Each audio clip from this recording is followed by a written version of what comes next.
नमस्कार, सी न्यूजमध्ये आपल्या सर्वांचं स्वागत आहे. पाहुयात आजच्या ठळक घडामोडी. सांगली मिरज कुपवाड शहर महानगरपालिकेच्या पंचवार्षिक निवडणुकीसाठी आज मतदान प्रक्रियेला सकाळपासून सुरुवात झाली. मिरज शहरात सकाळच्या सत्रात मतदारांचा प्रतिसाद काहीसा अल्प होता. मात्र 11 नंतर अनेक मतदान केंद्रावर मतदारांची गर्दी वाढताना दिसून आली. दरम्यान काही मतदान केंद्रांवर ईव्हीएम मशीन बंद पडल्याच्या घटना घडल्याने मतदारांमध्ये गोंधळाचं वातावरण निर्माण झालं होतं. त्यामुळे काही काळ मतदान प्रक्रिया खोळंबले. मिरज शहरात एकूण 6 प्रभाग असून सर्व प्रभागांमध्ये मतदान चुरशीने सुरू आहे.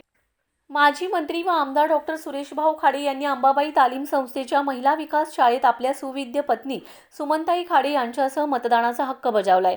तसेच जनसुराज्य पक्षाचे प्रदेशाध्यक्ष समित कदम यांनीही मतदान करून नागरिकांना मतदानाचं आवाहन केलंय.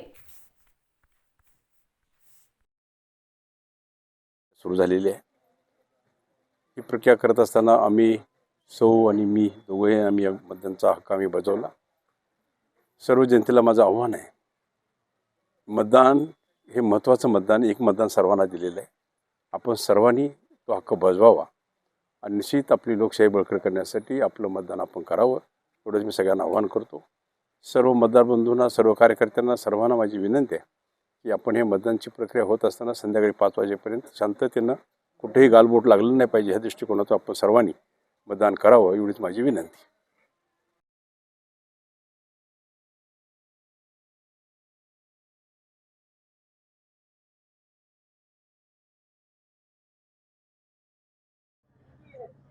सध्या आम्ही कन्वर्टकर हाऊसच्या तिथे आहोत आणि नागरिकांनी जे मतदान सुरू केलेलं आहे, अतिशय उत्साहात सुरू केलेलं आहे. जर आपण बघत असाल तर सकाळी सकाळी बऱ्याचपैकी बूथवर गर्दी झालेली आहे.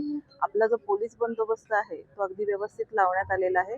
प्रत्येक ठिकाणी बूथवर तर कर्मचारी आहेतच, परंतु आपलं पेट्रोलिंग पण व्यवस्थितपणे सुरू आहे. त्याशिवाय इतर फिक्स पॉईंट आहेत आपले. स्ट्रायकिंग आपलं काही विशिष्ट ठिकाणी लावलेलं आहे, जेणेकरून ज्या ठिकाणी बूथमध्ये गर्दी होती आहे किंवा इतर काही इश्यू होऊ शकतात अशी जर असेल असं वाटतच आहे तर त्या ठिकाणी आम्ही तशी खबरदारी घेतलेली आहे. आता तरी सध्या व्यवस्थित मतदान सुरू आहेत. सर्व कर्मचारी आमचे हजर आहेत, सर्व अधिकारी बाहेर पेट्रोलिंग करतात आहे आणि व्यवस्थित वातावरणामध्ये सध्या मतदान सुरू आहे. नागरिकांना एकच आव्हान असेल की आपण मतदानासाठी यावं, परंतु आपलं मतदान झाल्यानंतर तिथे आपण रेंगाळत न बसता आपण त्वरित आपण घरी जावं किंवा मतदानावर गर्दी करू नये. मतदानासाठी येताना आपण जे वृद्ध असतील त्यांना फक्त मतदान केंद्रामध्ये सोडून त्यांच्याकडनं मतदान झाल्यानंतर काही प्रॉपर बरोबर घरी जातील याची काळजी घेण्यात यावी. त्याचप्रमाणे मतदान केंद्राच्या आसपास इतर लोकांनी गर्दीने उभं राहू नये. 100 मीटरची जी लाईन आहे त्यामध्ये आपण जे सगळ्या आपल्याला सांगितलेल्याप्रमाणे खबरदारी घेणं गरजेचं आहे. 100 मीटरच्या आत आपण गाड्या आणू नयेत. नागरिकांनी व्यवस्थितपणे मतदान करावं, जेणेकरून त्यांनी जर व्यवस्थितपणे सूचनांचं पालन केल्याप्रमाणे मतदान केलं तर आम्हालाही त्यांना व्यवस्थितपणे सुरक्षितता देणार.